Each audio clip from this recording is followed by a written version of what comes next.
자, 우리가 릴리스라고 하는 이 여자에 대해서 뭐 이렇게 들어본 적이 없어서, 우리는 잘 몰랐지만, 실제 이 릴리스라는 여자 이름은 굉장히 유명한 여자예요. 특히 이제 우리는 이부만 알고 있지만, 이 릴리스라는 이름이, 이용돼서 만들어진 영화들도 있고, 애니메이션도 있어요.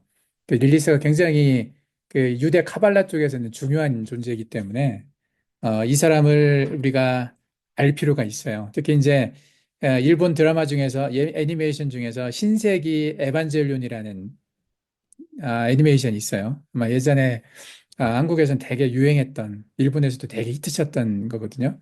여러분들 세대는 잘 모를 수는 있는데 나도 이거 다 보진 않았어요. 근데 그 신세계 에반젤리온이라는 그 애니메이션에 대한 이야기를 예전에 내가 했던 적이 있을 거예요, 여러분들한테도. 예. 근데 여기서 이제 이 릴리스라는 존재가 나와요. 여기도 굉장히 중요한 존재로 나오는데, 왜냐하면 아까 얘기했던 것처럼 하와와 같은 비중을 차지하는 사이드에 있는, 그 반대편에 있는 빌런이죠. 하와는 선한 존재, 이 릴리스는 악한 존재로 나오는 이렇게 거의 쌍벽을 이룬다고 표현을 해요. 쌍벽, 양쪽 벽에 큰 두 가지 기둥을 얘기하면 그 중에 하나가 이 릴리스라고 하는 여자예요. 그래서 릴리스는 이제 이름의 뜻이 어, 뭐 밤이라고 하는 히브리어 밤이라고 하는 뜻에서 밤이 라일라라고 하는데 여기서 이제 유래한 것으로 보이는 거기서 온 것 같아요. 그래서 밤의 존재 또는 어둠의 여인이라는 뜻이 있대요, 릴리스가. 이름이 좀 뭐랄까 으스스한 느낌의 그쵸? 이 악한 이미지의 이름으로는 참 어울리는 그런 예, 것 같아요. 예. 어쨌든 그런 이름을 가지고 있는 여자인데 이 여자는 이제 이 카발라에서 얘기하는 이 조아리에서 얘기하는 걸로는 어, 창세기 1장 27절에 남자와 여자를 만드신다고 돼 있잖아요. 거기 보면 흙으로 만들었어요. 흙으로 만든 남자와 여자 중에 남자는 아담이고 여자가 릴리스라는 말을 해요. 우리가 알고 있는 하와는 흙으로 만들지 않았거든요. 하와는 아담이 자고 있을 때 아담에게서 갈비뼈를 취해가지고 아담의 일부로 만들었어요. 그래서 여자는 호모사피엔스 여자는 남자의 일부로 얘기를 하죠. 뼈 중에 뼈요, 살 중에 살이라 이렇게 표현을 하잖아요. 근데 어, 이 릴리스는 흙으로 만들어진 아담에게서 나온 게 아니라 하나님이 똑같이 남자와 여자를 만들었을 때 남자도 흙으로 만들고 여자도 흙으로 만들었어요. 그래서 동등하다. 누가 누구에 속한 게 아니다라는 그런 어, 뜻이 있다는 거죠. 그래서 이 릴리스는 처음부터 아담의 밑에 있는 걸 원하지 않았어요. 그래서 여기서 이제 표현되어 있는 게 아담의 종속적인 관계가 아니라 동등한 관계이고 성관계를 할 때에도 동등한 것을 주장했다는 얘기죠. 그래서 릴리스는 동등하게 있을 수 없어서 에덴 동산을 떠났다. 이렇게 표현을 하고 있어요. 이제 일종의 뭐 스토리를 만들려고 이렇게 이제 했던 것 같긴 한데, 그래서 릴리스가 에덴 동산을 떠난 후에 뭐 사막으로 가서 악마들과 함께 살게 되었다고 하고, 그녀는 뭐 인간의 아이들을 죽이고 남자들 유혹하는 존재로 그렇게 묘사가 된대요. 그래서 여기 이제 여기서도 보면 대표적인 악마적인 인물로 그렇게 이제 표현이 되고 있어요. 어둠의 여왕으로 그렇게 간주가 돼서 어둡게 나와 있는데 이제 여러 가지 이제 상징적인 의미가 있어요. 릴리스가 어, 남자와 여자의 평등을 상징하는 그런 의미. 그래서 이제 페미니스트들이 전에 이제 아까 파리의 오페라에서 얘기할 때도 이제 그런 의미를 가지고 나왔던 것 같아요. 그 파리 올림픽이 그 남성, 여성 평등을 주제로 한 이야기들이 많이 나왔잖아요. 그래서 그 뭐 동성애나 뭐 그런 이야기들이 이제 주제로 많이 나왔던 것 같았는데 그와 비슷하게 그걸 상징하는 인물로 페미니스트의 상징으로 릴리스가 이제 나와서 평등을 주장한다. 그리고 뭐 창조와 파괴, 에덴 동산을 하나님께서 창조하셨고 그 질서를 만드셨는데 거기를 자발적으로 떠났단 말이죠. 그게 이제 파괴를 얘기하는 어떤 그래서 창조와 파괴가 함께 있는 존재로 여겨지는 그렇게 얘기를 하고 또 어둠과 빛의 대립. 릴리스는 에덴 동산을 떠난 후에 어둠의 존재로 묘사가 되죠. 이는 빛과 어둠의 이중성을 상징을 한다. 이중성. 그래서 인간의 내면에 선과 악의 갈등을 나타낸다고 얘기를 하고요. 또 인간의 두려움과 욕망을 얘기한다고. 릴리스는 어둠의 인물로 인간의 두려움과 욕망을 상징한다. 이렇게 얘기를 하고 있어요. 좀 이게 좀 어둡죠, 느낌이. 여성의 힘을 상징을 하고요. 여자의 독립성과 자유. 그래서 이 릴리스는 독립성과 자유를 상징하는 인물로 그녀의 이야기는 여성의 권리와 자주성을 주장하는 상징으로 자주 인용이 됩니다. 그래서 릴리스가 알고 나서 보니까 굉장히 많은 곳에 릴리스가 있더라고요. 여러 가지 동상도 있고, 그리고 이 릴리스의 이미지가 그 뒤에 그대로 성경에도 나와요. 세미라미스로 이어지거든요. 나중에 세미라미스가 주도하잖아요. 니무롯과 담무스의 중심에 세미라미스가 있어요. 그리고 그 전에 이제 우리가 노아의 아내 나아마를 이야기할 때 연관이 있는 거예요. 패턴이. 노아의 아내 나아마가 우리는 순종적이고 착하고 어떤 그런 영적으로 깨끗한 에녹의 딸이라는 기대, 에녹의 딸 나아마라고 생각을 할 수가 있는데 이제 그 딸의 이미지는 밝은 이미지, 하와의 이미지가 가지고 있는 거고 그 반대 악의 이미지를 가지고 있는 라멕의 딸 나아마가 있잖아요. 그래서 에녹의 딸 나아마는 야살의 책에 나와 있고 어, 라멕의 딸 나아만은 미드라시에 나와 있어요. 근데 이 패턴으로 보면 만약에 릴리스가 실제로 존재했었다고 하면 릴리스와 아담의 관계, 그리고 아담의 아들이었던 가인과 릴리스의 관계, 이것이 이어지는 거예요, 뒤에. 나아마와 노아의 관계, 그리고 노아의 아들이었던 함과 노아의 아내 나아마의 관계. 거기서 나타난 아들 가나안. 이 패턴이 있어요. 그 처음에 우리가 첫 네피림이라고 얘기했던 그 에녹 있잖아요. 가인과 가인의 아내에서 태어난 네피림. 그 가인의 아내를 사람의 딸이라고 생각을 했었는데 첫 번째 네피림의 의미와 그리고 함과 또 타락한 아들이었죠. 타락한 아들 함과 그리고 자기 아버지의 여자였던 나아마 사이에서 태어난 가나안. 우리가 이제 그렇게 의심을 하고 있는데 그게 패턴이 같은 패턴이에요. 에녹과 가나안 그리고 나중에 고대 근동의 신화 그 모든 지금 바벨론 신앙의 근본이 됐던 바벨론 신화의 근본이 됐던 니무롯과 세미라미스와 담무스의 이야기도 비슷해요 거기에. 그리고 그 이야기의 패턴이 예수 그리스도까지 가요.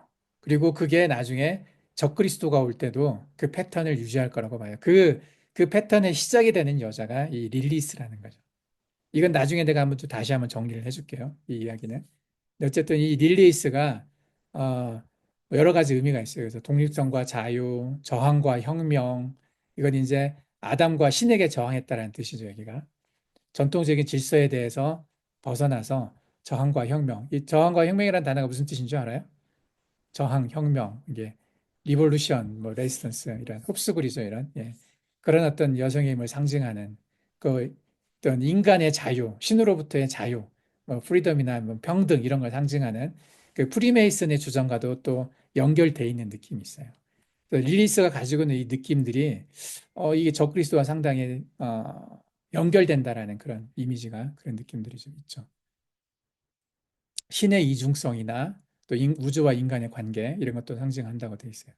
어쨌든 유대교 카발라의 타나크가 이제 모세오경이거든요. 토라라고도 하고 이 타나크의 해설서인 조하르란 책에서 이 릴리스는 단순한 어떤 신화적인 여자, 신화적인 인물을 넘어서 여러 가지 상징적 의미를 포함하고 있어요.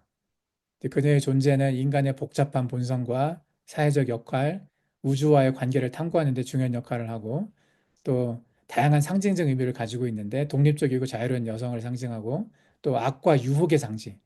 이 악과 유혹의 상징으로 묘사되기도 하거든요. 아까 이제 우리가 뱀을 봤어요. 뱀이 가지고 있는 특성이 있잖아요. 사탄이 가지고 있는 특성, 유혹하고 미혹하는 거죠. 악하고 뱀도 간교하고 그래서 꼬드긴다고 그러죠. 누군가를 이렇게 설득하고 이렇게 유혹할 때, 미혹할 때 뱀같이 간교한 혀로 한다는 뱀이 가지고 있는 어떤 상징적인 의미가 있어요. 이 상징과 이 릴리스가 연결되는 거죠. 정확하게. 사탄과 릴리스와 뱀은 같은 어떤 이미지를 갖고 있어요. 어, 이 셋이 함께 있는 것이 전혀 어색하지가 않는 거죠.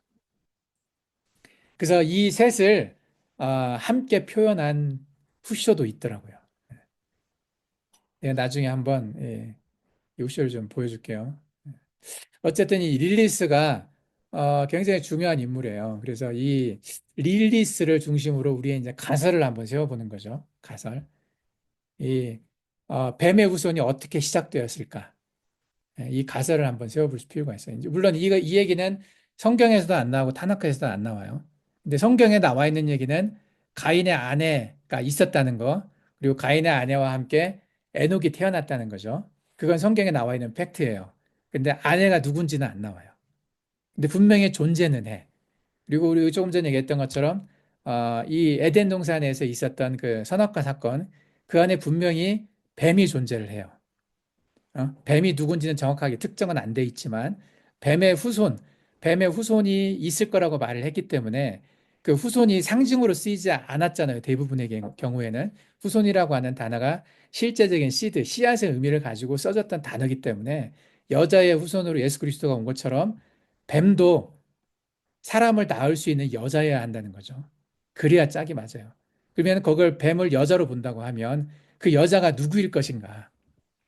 우리가 이제 그래서 릴리스로 이렇게 생각을 하면 이게 하와가 후손을 낳았어. 아벨을 낳았고 셋을 낳았잖아요. 그런 것처럼 그 계보가 이어진 것처럼 그 계보 안에서 가인의 여자가 이 릴리스가 될 가능성이 그래야 맞다는 거죠. 이게 이야기가 스토리가. 그죠? 이 가인의 여자가 에덴 동산 안에서 하와를 미혹했던 그 여자여야 그래야 이게 스토리가 맞다는 얘기예요. 무슨 말인지 이해돼요? 그죠? 그래서 가인의 아내가 분명히 있었어요, 여자가. 그래서 에녹을 낳잖아요. 그 여자가 누구였을까? 그것을 우리가 릴리스라고 생각을 해보자는 거죠. 이게. 우리가 이제 이건 가설이에요. 말 그대로 가설이고 이게 우능이라고 볼 수는 없지만 그 정황상, 상황상 그게 가능하겠다라는 거지. 그리고 이 아담과 아담을 통해서 이렇게 아이를 낳을 수 없었던 이 만약에 릴리스가 이제 첫 번째 뭐 아내라고 타나크 여기서는 조알에서는 아내라고 표현을 하지만 아내가 아니었죠. 성경으로 보면 아담이 그를 설사 있었다 하더라도 아담이 거부했을 거고 그래서 나올 수밖에 없었는데 이 아담과 하와가 누리고 있었던 지위가 있잖아요. 하나님과 함께 하면서 영생을 누릴 수 있는 삶이었잖아. 그 영생을 누릴 수 있는 삶이었는데 만약에 창세기 1장 20절에 나와 있는 그 네안데르탈인의 못할 존재, 육체적인 존재였잖아요. 죽을 수밖에 없는 존재. 그런 존재였다면 이 존재로 태어난 이 릴리스는 하와를 얼마나 부러워했겠어요. 질투했을 것 같고, 그렇죠. 정황상, 그죠? 정황이란 말은 이런 말은 어디 안 나와 있지만 이제 한번 이야기를 한번 상상을 해보는 거죠. 그렇게 생각하면 이 아담과 하와의 아들이었던 가인을 통해서라도 아담을 통해서 못했기 때문에 가인을 통해서라도 이 자기의 후손들이 이어가게 하고 싶은 그런 마음들이 있지 않았을까라는 생각이 드는 거죠. 그죠? 이거는 가설이에요. 가설인데 그래서 그렇게 해서 이제 한번 스토리를 만들어 보는 거죠. 팩트는 가인의 아내가 있었고 거기서 에녹이 나왔다. 그거밖에 없어요. 그 한 줄이야. 그죠? 그리고 에녹 성을 만들었어요. 그게 이제 이 악의 계보의 시작이 되었는데 그 아내가 누구였을까? 우리가 대장금이라고 하는 드라마를 굉장히 긴 걸 봤잖아요. 근데 대장금도 팩트였거든요. 있었어, 그 여자가. 역사적으로 실존했던 사람인데 그 이야기는 되게 짤막하게 나와 있어요. 몇 줄 안 나와. 근데 그 이야기를 가지고 짤막한 그 작은 이야기 가지고 굉장히 큰 드라마를 만들어냈거든요. 어쨌든 이 가인의 아내가 분명히 있었기 때문에 그 가인의 아내가 누구였을까? 그게 아마도 릴리스였을 것 같다라는 생각이 정황상 가장 좀 이렇게 합리적인 그런 생각이 드는 거죠. 그래서 그를 통해서 어, 전해졌다는 거죠. 그래서 릴리스와 가인이 만났다. 어쨌든 릴리스와 탄생이 있었고 갈등이 있어서 에덴 동산에서 그래서 에덴 동산을 떠났어요, 얘는. 그리고 가인 나름대로 성경에 나와 있는 팩트가 있잖아요. 아벨을 죽였어. 그리고 아벨을 죽여서 그 가족을 떠났어요. 떠날 수밖에 없었어요. 그래서 떠나서 에덴 그 가족을 떠나서 갔을 때 사람들이 만나는 사람들이 자기를 죽일 거라는 걱정을 했어요. 다른 사람들에 대한 걱정이 있었고 그리고 실제로 어떤 여자를 만났어. 그 여자가 누구였는지 정확히 몰라요. 그냥 추정을 할 뿐이죠. 성경 학자들도 가인의 아내가 가인과 아니 아담과 하와의 아들 딸들 중에서 있었을 거다라고 추정하는 거예요. 이것도 가설이에요. 똑같은 이야기야. 팩트가 아니야. 그것도 가설이에요. 그냥 하이포테시스고 하이포테시스를 가지고 이론을 만들었죠. 그래서 가인의 아내가 누군지는 누구도 몰라요. 성경학자들도 모르고 아무도 몰라. 그러니까 어차피 거기는 똑같이 모르는 상태에서 출발을 하는 거죠. 성경학자들은 그 가인의 아내가 일반적인 성경학자들은 그 가인의 아내가 어, 동생이었을 거다, 여동생이었을 거다라고 추측하는 거고 가설을 세운 거고 이제 우리는 그 가인의 아내가 네안데르탈인 중에 누구였을 거다. 그렇게 이제 가설을 세우는 거죠. 그 같은 입장이라는 거예요, 이것은. 저 가설의 가설이니까. 어쨌든 가인은 나갔어. 떠나가지고 새로운 삶을 시작을 하는데 여자를 만났네. 아내를 만나서 가정을 이루고 아이 에녹을 낳았어요. 이것도 팩트잖아요. 성경에 나오는 팩트고 신학적인 팩트고. 그러면 가인과 릴리스가 서로 만났을까? 생각해 볼 수 있는 거죠. 예. 릴리스도 에덴 동산을 떠나 있었고 가인도 떠났어.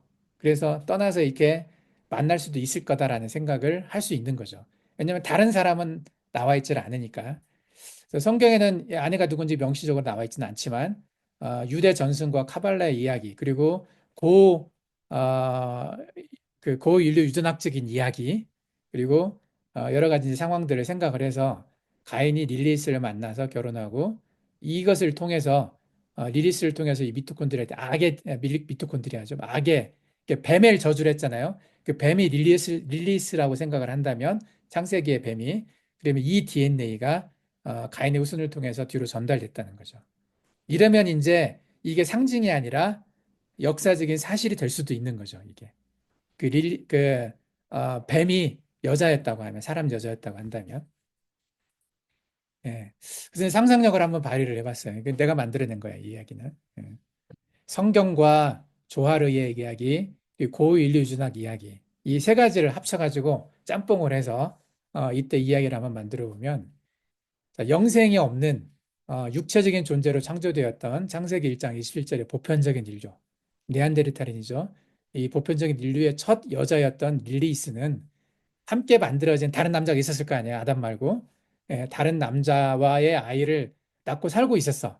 살던 중에 창세기 2장에 이제 에덴 동산이 나오잖아요. 거기에 에덴 동산이 있다는 걸 알게 되고 자신들과는 달리 영생의 존재로 창조되어 하나님과 함께 살고 있는 아담이 살고 있다는 걸 알게 되었어요. 호모사피엔스죠. 그래서 모탈한 존재, 육체적인 존재로 창조된 그녀는 그녀가 가질 수 없었던 이모탈, 영생을 갈망하게 되었고 영을 가진 영생의 존재로 만들어진 아담과의 결합을 원했지만 아담은 그를 받아들이질 않았어요. 예. 그리고 하나님은 하나님이 허락하지 않은 거죠. 하나님은 따로 아담의 아내로 그의 갈비뼈를 치워여 하와를 만들었어요. 그래서 릴리스는 하와를 질투하고 그녀에게 접근하여서 죄를 범하게 하였어. 이게 이제 릴리스가 가지고 있는 악의 성향과 그리고 사탄의 어떤 미혹이 있었고 이제 그래서 창세기 3장 14절과 15절에 나오는 저주를 받게 됐죠. 네. 그래서 하나님이 여섯째 날에 보편적 인류와 함께 창조한 들의 가축, 짐승들보다 더욱 저주를 받아서 흙에서 나오는 흙의 성분을 가지고 먹고 살게 되었고, 그리고 자유롭게 이동할 수 있는 지금과는 다른 어떤 다른 게 있었을 수도 있어요. 사람이 다리를 걷지 않고 근데 어떤 어, 그렇게 이동할 수 있는 능력을 상실하고 뭐 배로 걷게 됐다고 했는데 배의 힘을 이용해만 다닐 수 있게 됐다. 지금 인간도 좀 그런 게 좀 있죠. 배에 근육이 없으면 못 걷잖아. 예, 걸을 수가 없거든요. 그래서 어쨌든 가인은 동생 아벨을 살해하고 가족으로부터 추방되어 나왔어요. 그때 릴리스가 아담을 놓쳤던 이후로 다시 한번 하나님의 아들과 살을 섞고 살고 후손을 낳을 수 있는 기회가 생겼다고 보고 릴리스가 가인을 유혹했을 가능성이 있다는 거죠. 이것은 이제 하나님이 막지는 않으셨어요. 그래서 가인을 통해서 에녹을 낳고 후에 이제 이 후손이 에녹을 낳은 에녹의 후손이 가인의 아들 에녹의 후손이 여자의 아들 후손과 대립하는 뱀의 후손 적그리스도의 계보의 첫 여자가 되었다는 거죠. 이렇게 이제 시조가 되었어요. 이렇게 되면 창세기에 나와 있는 창세기 2장에 나와 있는 그 뱀 이야기, 창세기 2장과 3장에 나와 있는 그 뱀 이야기가 상징이 아니라 실체가 될 수 있는 거죠. 여자의 후손이 실체였던 것처럼 뱀의 후손도 역사적인 실체로서의 그 근거가 마련이 되는 거죠. 이렇게 되면. 그죠? 이제 이게 처음 듣는 사람한테는 불편할 수 있어요. 되게 불편해. 예. 나도 처음에 야사렛쟁 이야기나 뭐 다른 어떤 유대 신화, 유대 전승 이야기를 들었을 때 좀 불편했는데, 그리고 네안데르탈인 이야기 처음 들었을 때도 나도 불편했어요. 마음에. 도대체 이게 있다고 하는데 이게 과연 성경적으로 맞는 이야기일까? 근데 성경의 해석은 수많은 가설을 근거로 한단 말이죠. 성경을 이해하기 위해서는. 근데 우리가 이렇게 하는 노력이 뭐냐면 이 자체가 진짜다 가짜를 넘어서 성경에 나와 있는 창세기의 그 뱀의 이야기, 뱀과 하와에 얽혀있던 그 선악과의 이야기가 모든 성경의 시작이잖아요. 성경 이야기가 시작이 됐는데 이거 계속해서 이 이야기가 나와서 인류 역사를 관통해서 이 이야기가 계속해서 우리 삶을 지배할 수밖에 없는 이야기거든요. 그 마지막 때 지금의 시대에도 이 적그리스도가 실제로 존재하는 건지 아닌 건지를 알 수 있는 어떤 가장 중요한 어떤 시작이 되는 이야기거든요. 근데 이 이야기가 상징이 돼버리면 그 뒤가 다 무너질 수 있어요. 헷갈려요. 심지어는 예수님도 상징이 될 수 있어요. 그게 뭐야? 예수님을 역사적인 존재, 실제 인간으로 오셨던 예수님을 믿지 않으면 그게 뭐예요? 그게 악한 영이거든요. 그리스도의 영이 아니거든요, 그게. 그 이제 그 요한일서에 그 이야기가 나오잖아요. 예. 하나님에 속한 자, 하나님의 영이 있는 자와 하나님에 속하지 않은 자를 구분하는 방법이 뭐냐면 딱 하나 그거 나와요. 예수 그리스도가 인간으로 오신 것을 인정하냐 하지 않느냐. 예.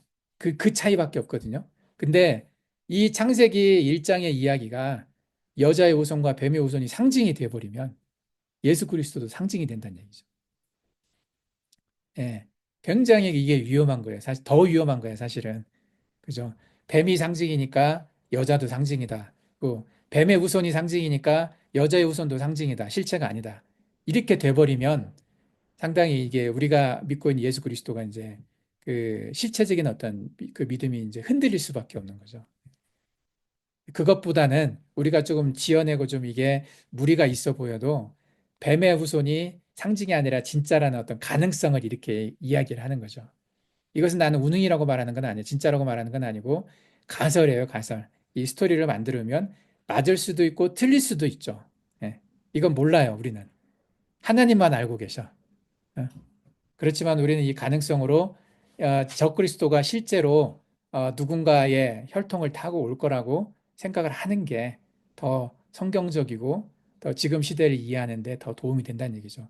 그리고 그게 예수 그리스도를 향한 우리의 믿음을 흔들지는 않아요. 오히려 더 예수 그리스도의 역사적인 실체성, 역사적인 실존성을 이해하는 데 도움이 되는 거잖아요. 이게. 그래서 우리가 적그리스도의 목의 혈통, 이 되게 중요하거든요. 적그리스도는 혈통을 타고 와야 맞아. 아까 계속 얘기했던 것처럼 그게 왜 중요한지 지금 계속 얘기를 했어요. 그래서 목의 혈통 속에 미토콘드리아 DNA가 되게 중요하거든요. 예, 남자 북의 혈통은 Y 염색체, 예, 목의 혈통은 미토콘드리아 염색체를 가지고 그걸 구분을 해요. 그래서 이 미토콘드리아 DNA가 되게 중요하다. 유전학적으로는. 그래서 이 꼭 릴리스가 아니어도 이 창세기에 나와 있는 그 에덴 동산에 있었던 그 여자, 어, 하와를 유혹했던 그 사람 여자, 그 뱀과 사탄과 하나가 돼서 일체가 돼서 그 뱀으로 표현됐던 그 여자, 어, 그 여자의 미토콘드리아 DNA가 어떻게든 전달이 돼서 적그리스도가 올 때까지 이게 유지가 된다는 얘기죠. 이 혈통이. 예수 그리스도가 그랬던 것처럼. 예. 그 이 적그리스도가 실제로 존재해야 그래야 성경의 모든 이야기가 맞아지는 거니까요. 아까 우리가 신학적인 이야기를 했던 것처럼. 그래서 뱀의 후손과 여자의 후손과 뱀의 후손의 대립이 성경 역사 전체적으로 인류 역사 전체적으로 흐르고 있는 가장 메인 스토리 라인이거든요. 예. 이것이 그 시작을 알린 거잖아요. 여자의 후손과 뱀의 후손과의 싸움이 그리고 마지막까지 이 싸움이 이어지는 건데 이게 우리의 삶의 정체성이거든요. 우리의 삶의 어떤 이야기고 이 이야기가 빠지면 없어요, 이 이야기가. 그래서 이것을 이해하는 데에서도 적그리스도의 혈통이 굉장히 중요하다는 거죠. 그래서 우리가 세운 이제 이 가설은 성경 이야기와 유대 전승, 고인류 유전학을 결합해 가지고 가인의 아내로서의 릴리스 역할을 재해석을 해본 건데, 예? 릴리스는 뭐 아담의 첫 번째 아내는 아니었었고, 예? 아내라고 보진 않아요. 근데 어쨌든 여자로서 에덴 동산에 대해 잘 알고 있었고 그 이후 가인과 만나서 이게 이제 모계혈통을 형성하게 됐다. 적그리스도의 모계혈통을. 예. 이렇게 이제 생각을 한다면 어떤 얘기가 나올까? 신학계에서 무슨 얘기를 할까요? 이런 얘기를 하면 전통 신학계에서는 좋아하지 않겠죠. 예? 그래서 어떻게 왜 어떤 걸 가지고 반론을 할 거냐? 성경의 권위와 정확성에 대한 얘기를 할 거예요. 그래서 전통 신학에서는 성경을 하나님의 영감으로 기록한 무언 말씀으로 보는데 이 가설은 성경에 기록되지 않은 내용을 추가하거나 다시 해석하는 거잖아요. 그래서 성경의 권위와 정확성을 훼손할 수 있다라고 하는 걱정을 할 수 있어요. 근데 아까 얘기했던 것처럼 우리가 성경에 있는 이야기를 바꾸는 건 아니야. 성경에 있는 이야기를 조금 더 잘 이해하기 위해서 성경에 없는 이야기를 하고 있는 거죠. 근데 성경에 없는 이야기를 성경처럼 하는 건 아니야, 우리는 이것을. 성경과 똑같은 권위를 가지고 하는 건 아니고 성경에 있는 이야기를 조금 더 이해를 잘하기 위해서 다른 이야기를 좀 만들어낸 거죠. 이건 신학이나 과학도 마찬가지예요. 과학도 성경에 없는 이야기를 많이 해야 돼요. 그잖아. 홍수가 났을 때 하늘의 궁창과 땅의 그 뭐냐 샘이 열렸어. 그것에 대해서 우리는 해석을 하잖아요. 해석하는 거야. 하늘의 궁창은 하늘에 이렇게 물이 있었 수증기층이 있었을 거다. 그리고 땅에 지하수가 많이 있었을 거다. 이게 터져서 바다가 없었는데 바다가 만들어지고 뭐 하늘의 모든 자외선이 다 차단돼서 비가 없었는데 비가 왔을 것이다. 이 이야기 성경에 안 나와요. 성경에 안 나오잖아. 비가 있다 없다 성경 얘기 안 나와요. 근데 성경에 나와 있는 것은 안개처럼 이렇게 수증기가 올라오는 그 장면들이 있어요. 그래서 그걸 가지고 성경에 그 시대에는 비가 없었을 것이다라고 추정하는 거잖아요. 어? 만약에 우리가 그 창세 노아홍수 이전에 비가 없었습니다 이렇게 말을 하잖아요. 그러면 성경 없는 이야기 하는 거야. 그죠? 지어낸 이야기야 이것도. 그잖아요. 똑같은 개념이에요. 성경에 없는 이야기를 한 거예요 이것도. 예. 만능이라고만 나와 있지. 만능이 있었다. 는 말할 수 있어. 성경에 나와 있으니까. 근데 비가 없었다. 이 말하면 안 돼. 안 되죠. 성경에 없는 이야기잖아. 그죠? 추측한 거거든요. 성경에 나와 있는 이야기를 가지고 또 과학적인 어떤 것을 동원을 해서 추측, 생각한 거예요. 성경에 없는 이야기야. 그죠? 이것도 마찬가지로 성경에 없는 이야기를 하는 거기 때문에 신학적인 어떤 위험성이 있다라고 본다면 그렇게 바라보면 그럴 수도 있는 거죠. 예. 가설인데. 근데 성경에는 가인의 아내 릴리스에 대한 언급이 안 나오잖아요. 여자는 나오지만 가인의 아내 여자 아내는 나오지만 이름은 안 나와요. 그래서 이름을 얘기해 버리면 그 또 가인의 아내가 무슨 일을 했는지 아무것도 안 나와 있어요. 어떤 여자였는지 뭐 근데 그 여자가 이랬을 것이다라고 말하면 그것도 성경의 무호성을 해치는 건가요? 성경에 안 나오는 이야기를 했기 때문에 그렇지는 않다는 거지. 그죠? 우리가 만능을 가지고 안개를 가지고 비가 없었다라고 추측하는 것처럼 가인의 아내가 있었다는 걸 가지고 가인의 아내가 어떤 사람이었을 것이다라고 추측할 수는 있는 거죠. 예. 그것을 성경의 권위나 정확성을 깨는 그런 문제는 아니라는 거예요.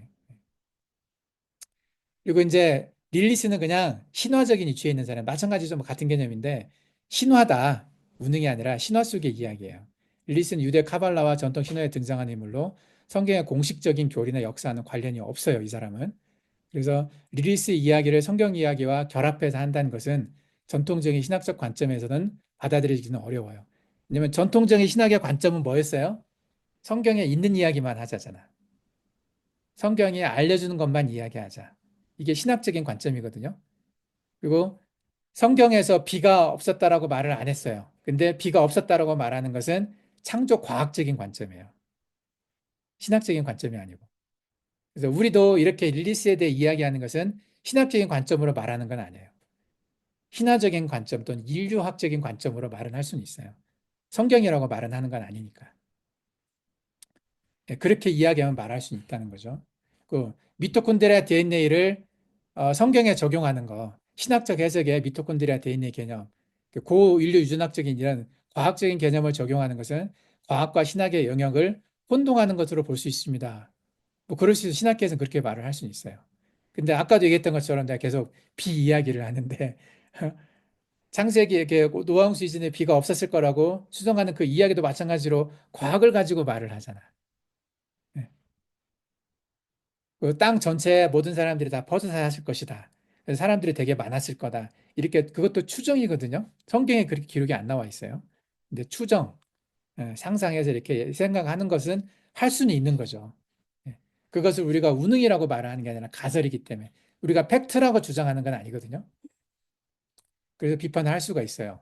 근데 이런 비판을 우리가 받을 수는 있지만 어드밴티지가 있어요. 이렇게 해석함으로 인해서 나타나는 이점들, 이건 어드밴티지인데 성경의 상징성과 풍부한 해석을 할 수 있다는 거죠. 이 가설은 성경 이야기를 더 풍부하고 상징적으로 해석하는 데 도움을 줄 수 있습니다. 그 릴리스와 고일 유준화의 개념을 통해 성경의 이야기를 현대적 관점에서 재해석할 수 있다는 거죠. 그러니까 현대적 지금의 이 고일 유준학적인 어떤 발견들이 있잖아요. 과학적 팩트로 발견되어진 이런 것들이 성경에 적용될 수 있다는 거죠. 그러면 성경과 과학을 분리하지 않아도 성경은 비과학적이다 또는 반과학적이다. 이렇게 보는 사람들이 많거든요, 되게. 근데 그런 얘기를 안 들을 수도 있다는 얘기죠. 덜 들을 수 있다는 얘기죠. 이 부분에서는. 그래서 성경의 이야기를 조금 더 넓게 이해하고 다양한 관점에서 접근할 수 있게 도와줄 수 있다는 거죠. 그리고 두 번째 이점은 신학과 과학을 통합할 수 있다는 거예요. 조금 얘기했던 것처럼 이 가설은 신학과 과학을 통합하여 성경의 이야기를 이해하는 새로운 방법을 제공을 합니다. 신앙과 과학 사이의 대화를 촉진하고 서로 다른 분야의 지식을 통합할 수 있는데 기여할 수 있습니다. 이 고인류 유전학적 학과 성경 해석을 결합함으로써 보다 종합적이고 통합적인 이해를 도모할 수 있어요. 그래서 사람들한테 더 설득력 있게 다가갈 수 있다는 얘기죠. 성경의 이야기를 할 때 사람들에게 특히 젊은 사람들, 아직 세계관 형성이 안 돼 있고 아직 성경을 진짜로 믿고 있지 않는 사람들, 넌 크리스찬들이죠. 예, 크리스찬이 아닌 사람들한테는 이 이야기가 훨씬 더 도움될 수가 있어요. 그래서 우리가 만든 이 세계관 이야기는 크리스찬들한테도 물론 이제 조금 더 깊이 성경을 이해하고 싶어 하는 사람들한테 도움될 수도 있지만 아예 성경을 모르는 사람들한테도 이게 도움될 수 있다는 얘기죠. 크리스찬 아닌 사람들이 아마 더 많이 볼 수도 있다는 생각은 해요. 그 역사적 상상력과 신앙의 깊이, 를좀 더 깊이 있게 할 수 있다는 얘기죠. 그래서 역사적으로 이 신화에 존재하는 사람들이 역사 속으로 끌어들여서 실제로 존재했던 역사적인 인물이라고 생각을 하고 더 깊게 상상할 수 있다는 얘기죠. 예. 그래서 어떤 상징으로만 봤던 것들, 실체가 아니라 상징으로만 봤던 것들을 역사적인 실체로 가져올 수 있는데 도움될 수 있다는 얘기예요, 이게. 그래서 이제 우리가 이제 내가 세운 가설은 전통 신학적 관점에서 많은 반론이 제기될 수 있어요. 우리가 그런 공격들을 받았잖아. 그렇지만 이제 신앙과 과학, 상징적 해석을 결합해서 성경의 이야기를 새로운 관점에서 더 깊이 이해할 수 있게 도움 줄 수 있다는 얘기죠. 특히 이 창세기에 어, 에덴 동산에서 있었던 이 사건을 상징적으로 보는 게 아니라 실제로 있었던 사건으로 봐서 선악과와 짐승의 표가 실제로 존재하고 있다는 것을 얘기할 수 있어요. 이게 지금 이 선악과의 사건을 상징적으로만 보다 보면 선악과가 상징이 되잖아요. 그러면서 짐승의 표도 상징이 되는 거예요. 상징이란 말은 실제 존재하지 않는 거야. 예. 그게 베리칩이든 뭐든지 간에 실제로 존재하지 않는 것으로 본단 말이죠. 그러면 실제로 그게 나타나서 우리에게 그것이 앞에 딱 놓여졌을 때, 너 짐승의 표를 받을래, 안 받을래? 이런 걸 얘기를 할 때, 짐승의 표에 대한 개념이 없어져 버리니까 다 받겠죠. 어. 받지 말라고 한 게 없다, 성경에. 성경에 나와 있는 짐승의 표는 상징이기 때문에 이것을 지금 우리가 세상에 나와 있는 이 짐승의 표란 이름으로 안 나오잖아, 그게. 그잖아. 아이디 카드로 나올 거예요. 다른 이름으로 아주 멋있는 이름으로 나올 거야. 짐승의 표의 의미를 갖고 있다고 우리는 생각할 수 있겠지만은 실제 그 짐승의 세력들도 나는 짐승의 세력이다. 나는 적그리스도다. 이렇게 말하고 나오는 게 아니잖아요. 겉으로는 메시아고 겉으로는 아주 좋은 어떤 하나의 통합된 정부고 인류의 삶을 위해서 잘 살게 만들기 위해서 주는 어떤 그런 표, 그런 어떤 아이디 카드 같은 걸 얘기를 할 거란 말이죠. 근데 짐승의 표가 실제로 나타나는 것이 아니라 상징이라고 본다면 그걸 우리는 구분할 수가 없어요. 아주 큰 문제가 생겨요, 이게. 그래서 상징으로 보지 않고 실제로 볼 수 있는 어떤 그 근거를 창세기에서 반드시 마련을 해야 돼요. 나는 이거 굉장히 절박한 문제예요, 이게. 창세기에 나와 있는 이 선악과의 문제는 반드시 실제여야 돼요, 상징이 아니라.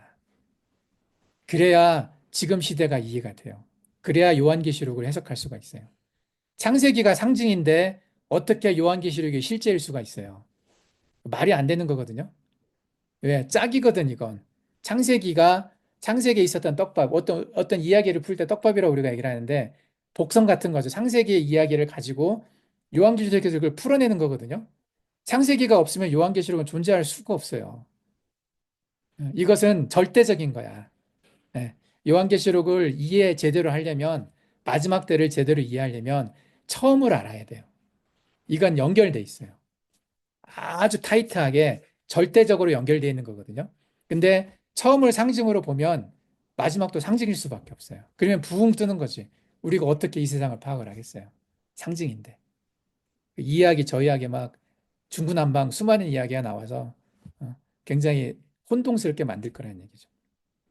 이 세계관을 우리가 정리하는 이유가 상징으로 보지 않게서야, 이게. 상징으로 보지 않게 하기 위해서 적그리스도를. 나는 계속 그 얘기를 해요. 적그리스도 이야기를 해요. 왜냐하면 그래야 예수 그리스도가 상징이 아니거든요.